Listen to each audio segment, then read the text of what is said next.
সহ যারা এখানে আছেন সবাইকে আসসালামু আলাইকুম, আদাব, শুভেচ্ছা এবং এস এম রোহানী সুলতান মাহমুদ গামা ভাইয়ের পক্ষ থেকেও ধন্যবাদ, কৃতজ্ঞতা এবং শুভেচ্ছা।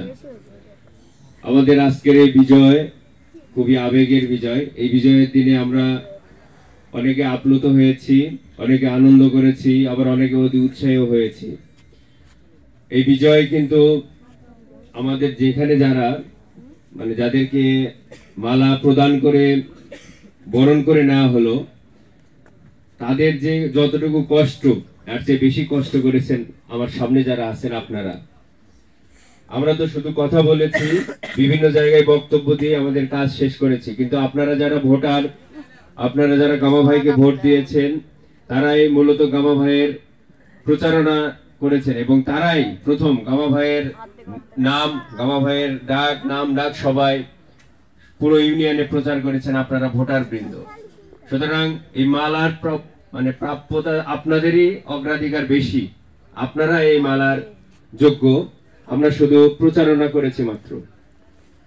আপনাদের বলতে চাই, বিগত 18 তারিখ থেকে যে প্রচারণা শুরু হয়েছে, গতকাল নির্বাচনের দিন পর্যন্ত, ফলাফল ঘোষণা হওয়ার পর্যন্ত আমরা যারা গামা ভাইয়ের পক্ষে কাজ করেছি, গামা ভাইয়ের প্রচারণা করেছি, গামা ভাইয়ের জন্য সংগ্রাম করেছি, তারা সকলেই বিভিন্ন প্রতিকূলতার মধ্য দিয়ে কিন্তু গামা ভাইয়ের কাজ করতে হয়েছে। কেউ হুমকির সম্মুখীন হয়েছে, কারো উপর হামলা করা হয়েছে, কারো পরিবারকে ভয় দেখানো হয়েছে, কারো সন্তানকে ভয় দেখানো হয়েছে। আমরা এই ভয় ভীতির মধ্য থেকেও অসীম সাহসিকতার মধ্য দিয়ে আমরা গামা ভাইয়ের প্রচারণা করেছি এবং গামা ভাইয়ের গত 7 তারিখ ট্রাক মার্কায় ভোট দিয়ে আমরা গামা ভাইকে এমপি হিসেবে নির্বাচিত করতে সক্ষম হয়েছি। এই বিজয় কিন্তু আমাদের সকলের, এই বিজয় আমাদের আবেগের। এই বিজয়ের পর অনেকের মনে হতে পারে, অনেক মনের কষ্ট থাকতে পারে, অনেক কষ্ট নিয়ে আপনারা পথ চলেছেন। তাই আপনাদের বলতে চাই, গামা ভাই আগামী শপথ নেওয়ার আগ পর্যন্ত এবং শপথ নেওয়ার পরেও কোনো আইন নিজের হাতে তুলে নেবেন না, কারোর প্রতি আঘাত করবেন না, কাউকে উস্কানিমূলক কোনো কথাবার্তা বলবেন না। এটা কিন্তু গামা ভাইয়ের নির্দেশনা। আমরা তার নির্দেশনা আপনাদের কাছে পৌঁছে দিচ্ছি মাত্র। যারা আমাদের হুমকি ধামকি দিয়েছে, তাদের মতো যদি আজকে আমরা তাদেরকে হুমকি দেই, তাদের উপর হামলা করি, তাহলে তাদের আর আমাদের মধ্যে কোনো পার্থক্য থাকবে না। আমরা কিন্তু সুশৃঙ্খল, সন্ত্রাস মুক্ত, চাঁদাবাজ মুক্ত একটি মান্দা গঠনের উদ্দেশ্য নিয়ে নির্বাচনে এসেছিলাম এবং আপনারা যারা ভোটার, 14টি ইউনিয়নের যে ভোটার বৃন্দ, তারা কিন্তু ভোট দিয়েছে আমাদের এই প্রতিশ্রুতিকে ভালোবেসে, যে আমরা সন্ত্রাসী করব না, আমরা চাঁদাবাজি করব না, আমরা সুন্দর একটা মান্দাকে, দুর্নীতিমুক্ত মান্দা উপহার দেব। কিন্তু বিজয়ের পর যদি আমরা আইন শৃঙ্খলা নিজের হাতে তুলে নেই, আমরা যদি অন্যদের অ্যাটাক করি, হামলা করি, মামলা করি, চাঁদাবাজি করি, তাহলে তাদের আর আমাদের মধ্যে কোনো পার্থক্য থাকবে না।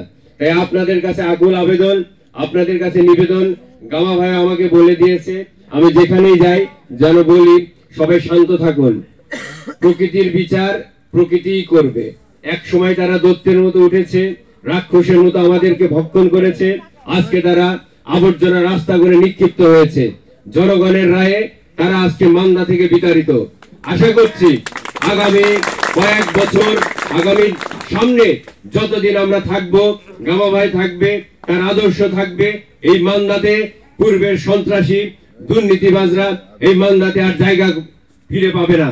এই জন্য আপনাদেরকে বলতে চাই, যারা এত সংগ্রাম করে আপনারা আজকে বিজয় নিয়ে আমাদের সামনে উপস্থিত হয়েছেন, তাদেরকে বলতে চাই, এই বিজয়ের সুন্দর মুহূর্ত যেন কোনোভাবেই নষ্ট না হয়। কেউ যেন আমাদেরকে কোনো ধরনের দোষ দিতে না পারে, আমাদেরকে যেন কোনো ধরনের কোনো ত্রুটি রয়েছে আমাদের, এটা যেন দিতে না পারে। আমরা ভোট করেছি ট্রাকের, অন্যরা ভোট করেছে অন্যান্য প্রার্থীর, যারা আপনাদের। তবে আওয়ামী লীগ বলেন, সকল সংগঠনে সন্ত্রাসীদের কোনো স্থায়ী নাই, কোনো জায়গা নেই কিন্তু সন্ত্রাসীদের। আপনাদের এতটুকু প্রতিশ্রুতি দিতে পারি, যারা ভোট করেছে সুন্দরভাবে, তাদের প্রতি আমাদের কোনো আক্রোশ নেই, অভিমান নেই, কষ্ট নেই। কিন্তু যারা গামা ভাইয়ের কর্মীদের উপর আঘাত করেছে, গামা ভাইয়ের কর্মীদের হুমকি দিয়েছে, সন্ত্রাসী কর্মকাণ্ড করে ভোট কেন্দ্রে বাধা দিয়েছে, যারা গামা ভাইয়ের বিভিন্ন কর্মীদের রক্তাক্ত করেছে, তাদের কোনো ক্ষমা নেই। আইনের আওতায় রয়েছে। এই আইনের মাধ্যমে এই মান্দাতে তাদের বিচারের ব্যবস্থা গামা ভাই করবে, আপনারা করবেন, আমরা করব। আর লক্ষ্য রাখবেন, এই পারশিমলা সহ 14টি ইউনিয়নের এই সন্ত্রাসীরা যদি আবার মাথাচাড়া দেয়, এই সন্ত্রাসীরা যদি আবার আঘাত করতে চায়, এই সন্ত্রাসীরা যদি আবার আমাদেরকে বিভিন্ন রাস্তাঘাটে ডিস্টার্ব করতে চায়, তাহলে তাদের বেঁধে তাদেরকে আইনের আওতায় নিয়ে আসবেন। তাদেরকে প্রশাসন রয়েছে, তাদেরকে শাস্তি দেওয়ার জন্য আইন শৃঙ্খলা রয়েছে, বাহিনী রয়েছে, তাদেরকে খবর দিবেন, তাদের হাতে আপনারা উঠে দিবেন, কিন্তু আপনারা কখনো আইন হাতে নেবেন না। এই জন্য আমি এতটুকু প্রতিশ্রুতি দিতে পারি, এই মান্দায় যারা আগে সন্ত্রাসী কর্মকাণ্ড করেছে, আপনাদের উপর আঘাত করেছে, তাদের এই মান্দায় কোনো স্থায়ী হবে না, এই মান্দায় কোনো স্থান হবে না। আইনের মাধ্যমে তাদের বিচারের আওতায় আমরা নিয়ে আসবো ইনশাআল্লাহ। তো পরিশেষে আবারও গামা ভাইয়ের পক্ষ থেকে আপনাদের ধন্যবাদ, কৃতজ্ঞতা।